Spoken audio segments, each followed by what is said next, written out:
And welcome to the 9th hip dysplasia tutorial. I hope all of you guys are well.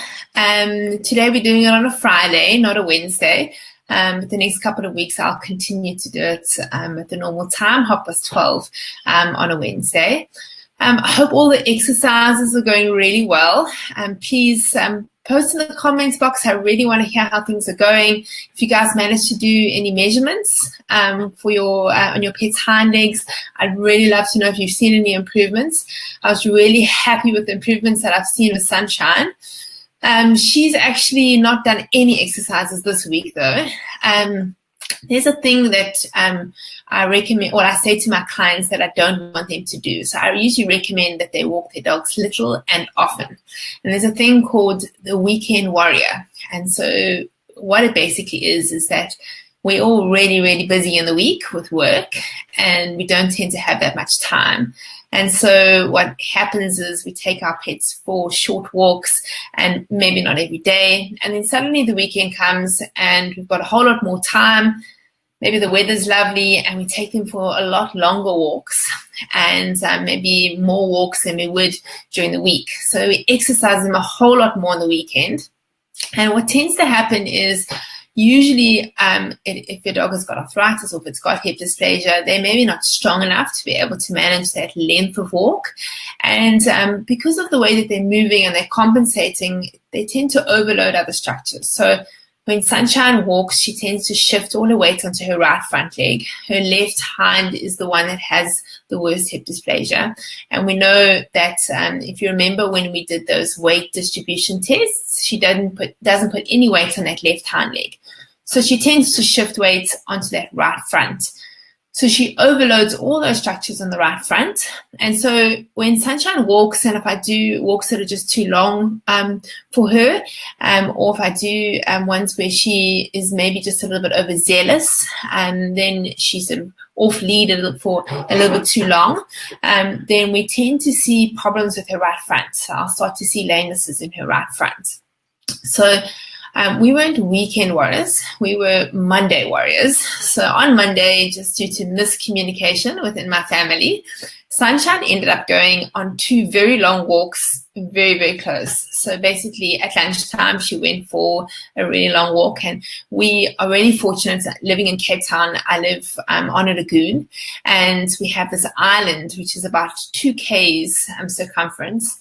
And it's one of the favorite places for Sushi and Sunshine to go walk. But the problem is that it's right along the water, and there is a lot of sand and a lot of sort of banks. And so Sunshine, when I walk her there, she is on the lead, and just for periods of time, I take her off the lead. And so when I took her for the walk, she was on and off the lead, and it was very, very tiring for her. And literally 2 hours later, another family member took her out for exactly the same walk, which is quite a long walk for Sunshine. So she had double long walks on Monday. So on Tuesday morning, when we woke up, Sunshine was limping, and she was limping on her right front.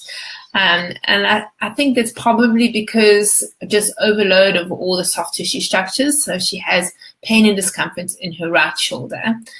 So I'm treating that at the moment, and she's had to stop all exercises this week.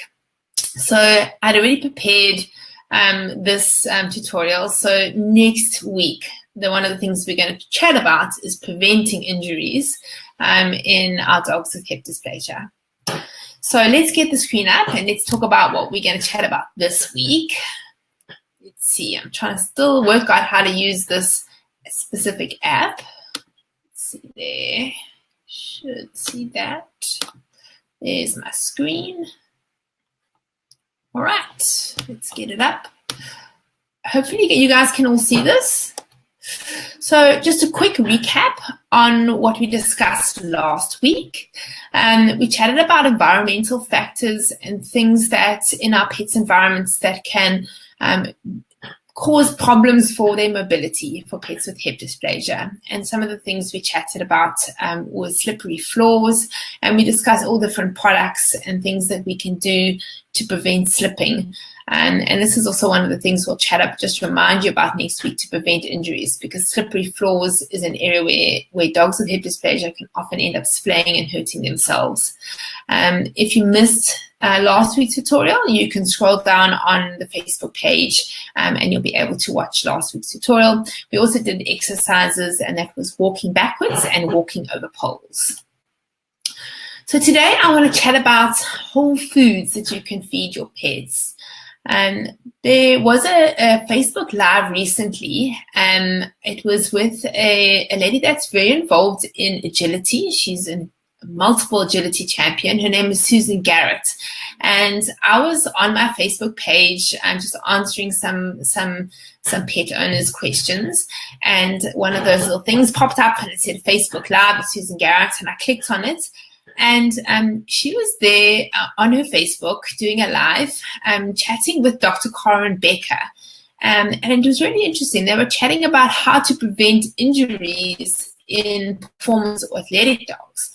So basically the main thing that they were talking about is agility dogs. But the subject actually went over to dogs that had cruciate ruptures. And Dr. Becker was mentioning manganese. So this is one of the minerals that we need, that our pets need. They need it in very small amounts. But she was chatting about the amount that is recommended in pet food. And the amount that is the minimum required was 1.3 milligrams per 1,000 calories. And she looked then at ancestral diets of dogs and found that they were eating about 3.1 milligrams per 1,000 calories. So that's quite a big difference in the amount that they were eating and the amount that is a minimum requirement. So I don't think that our dogs that are eating pelleted food have any manganese deficiencies, but maybe the minimum requirements is maybe not what's exactly optimal. And what she looked at is manganese is very, very important in the metabolism of collagen. And collagen is a substance that is in virtually every tissue in our body. And if you look at the Greek word where collagen comes from, it actually comes from glue. And collagen is basically the substance that just glues and holds our body together.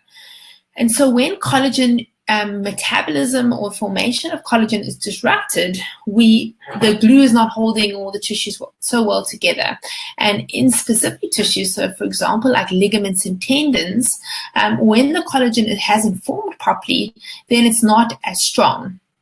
And so she was chatting about manganese, and maybe not our pets not getting enough manganese, for the possible cause of high incidence of cruciate ruptures that we see in pets nowadays.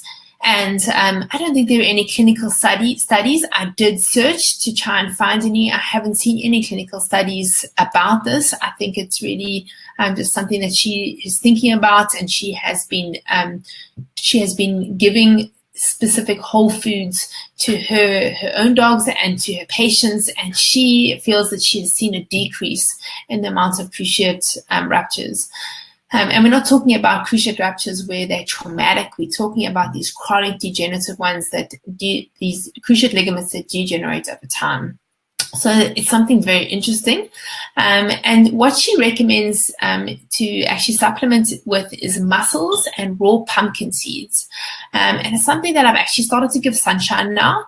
And she eats them. She loves the mussels. Pumpkin seeds, maybe not so much, but she really loves the mussels. And in the next slide, I'll tell you exactly what dosage you need to give. It's something that also has a very good manganese, is a good manganese source is chia seeds. And chia seeds are also great. They're a really great protein source. They have very high omega in them too, and high in omega-3, which is the omega that we really want to give our pets. And how I usually give these is either I just soak them in water or I'll just grind them down, and we'll go through the dosage of that too. Another thing which I like to give Sunshine is broccoli. And broccoli is a really, really good vitamin C source. And I actually looked it up. So broccoli has 89.2 milligrams of vitamin C in 100 grams of broccoli, and which is actually higher than an orange. So orange has 53.2 grams of vitamin C. Now, vitamin C is not that important in dogs because they're actually able to make their own vitamin C. They do this in the liver. Unlike humans, we aren't able to. And this is why it's really important that we get fruit and vegetables as a source of vitamin C for us. If we don't, we get a condition called scurvy, where you get bleeding gums, and this is really because the collagen hasn't been able to form properly and in all the different tissues. And so I don't think that it's necessary to ever supplement with vitamin C. So I would never recommend giving an actual vitamin C supplement for dogs because they're able to make their own. But I do think that if you do provide a whole food with vitamin C, if your dog does need it, that vitamin C will be absorbed. And this is why I like to give Sunshine broccoli. So here are all the amounts that you need to give. So if you're going to feed mussels as a whole food supplement, you want to give 1 mussel per 5 kg. Pumpkin seeds, you want to give 1 teaspoon per 10 kilograms. Chia seeds, 1/4 teaspoon per 5 kg. And remember, those you can grind up. You can do that with the pumpkin seeds too, or soak them in water. And the broccoli, I just lightly steam those, and I'll give that to Sunshine mixed in her food sort of twice a week or so. All right, so let's go on to this week's exercise. We're going to be chatting about serpentining, and I'm going to show you how to do this on the flat, and I'm going to show you how to do this down and up hills. This is on the flat. This is a great exercise for flexibility. It helps with spinal flexibility. It also helps with your dog's awareness of where their legs are. So having to change direction all the time, they're having to place their paws. It's very good for balance. And on the flat is a whole lot easier. Once your dog masters doing serpentining on the flat, then you can progress to serpentining on hills. So this is serpentining up a hill. This is quite tight turns that this handler is doing. If you have space where you can have a much wider area, I'd prefer if you were serpentining with a big, much wider bends. But obviously we were restricted due to the amount of space that we had on this hill. But what's really nice is that the legs that are highest up on the hill, they are working completely differently when you're serpentining up the hill and the same as when we're serpentining down. So it gives one side of the body a little bit of a rest, and the side that is higher up on the hill is working a whole lot harder. And it's very good for balance and for just body awareness. And get the next one on. That's serpentining down the hill. Oh, let's go back. There we go. That's serpentining down the hill. We're going to do small little ones up and down the hill. So master the flat first. What I'd recommend, if possible, if you can do these on quite a firm surface. So you don't want to be serpentining on any thick sand. Tar is great, or firm soil or firm terrain. All right, so that's the end of the tutorial. I will see you guys next week. It'll be on Wednesday, same time. And as I discussed earlier about Sunshine, we're going to be talking about preventing injuries and why that's so important. We'll also go over some more exercises next week. For those of you that are interested, I have created a closed Facebook group. There is a link in the description in this Facebook Live.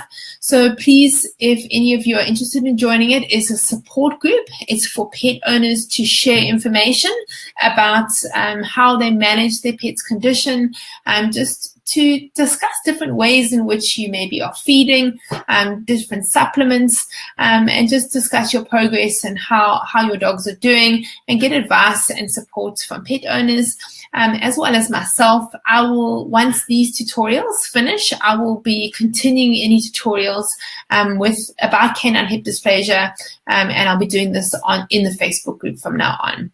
So please click on the link, and you can put a request in, and I will accept you. Thanks so much. I hope you guys have an awesome day, and I'll see you next week. Have a wonderful weekend. Take care. Bye.